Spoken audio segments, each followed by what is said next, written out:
ಅಂತಾರಾಷ್ಟ್ರೀಯ ವಿಮಾನ ನಿಲ್ದಾಣದಲ್ಲಿ ಕಾರಿನಲ್ಲಿ ಬಂದೂಕ ಸ್ಫೋಟಕ ಸಾಮಗ್ರಿ ಸಾಗಾಟ ಮಾಡುತ್ತಿರುವುದನ್ನು ಅಧಿಕಾರಿಗಳು ಪತ್ತೆ ಹಚ್ಚಿದ್ದು ಆರೋಪಿಯನ್ನ ಬಂಧಿಸಿದ್ದಾರೆ. ಬಂಧಿತ ಆರೋಪಿ ಉಡುಪಿ ಬ್ರಹ್ಮಾವರ ಮೂಲದ ರೈನಾಲ್ಡ್ ಡಿಸೋಸಾ ಎಂದು ಪೊಲೀಸ್ ಕಮಿಷನರ್ ಎನ್ ಶಶಿಕುಮಾರ್ ಹೇಳಿದರು.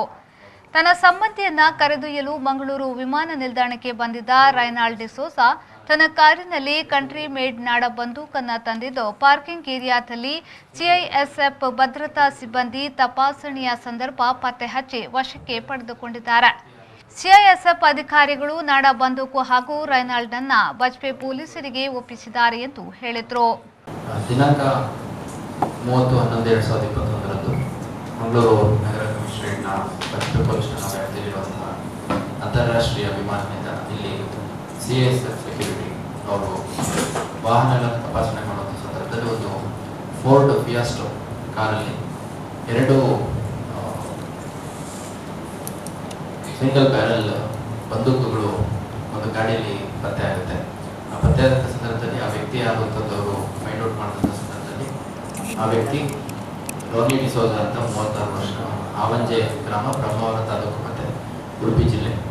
ತನ್ನ ಯಾರು ಗೆಸ್ಟ್ ಇದ್ದಾರೆ ಅವ್ರನ್ನ ಇಂಟರ್ನ್ಯಾಷನಲ್ ಏರ್ಪೋರ್ಟಲ್ಲಿ ರಿಸೀವ್ ಮಾಡಿಕೊಂಡು ಮನೆ ಕರ್ಕೊಂಡು ಹೋಗೋಕ್ಕೆ ಬಂದಿರ್ತಾರೆ. ಆ ಸಂದರ್ಭದಲ್ಲಿ 2 SBBL ವೆಪನ್ಸ್ ಒಂದು ವಾಹನದಲ್ಲಿರುತ್ತೆ. ವಿಚಾರಣೆ ಒಳಪಡಿಸಿದಂಥ ಸಂದರ್ಭದಲ್ಲಿ ಅವು ನಮಗೆ ಭಾಳ ವರ್ಷದಿಂದ ನಮ್ಮ ತಂದೆಯವ್ರ ಕಾಲದಿಂದ ನಮ್ಮ ಹತ್ರ ಇದ್ದಾವೆ ಅಂತ ಹೇಳಿದ್ರು.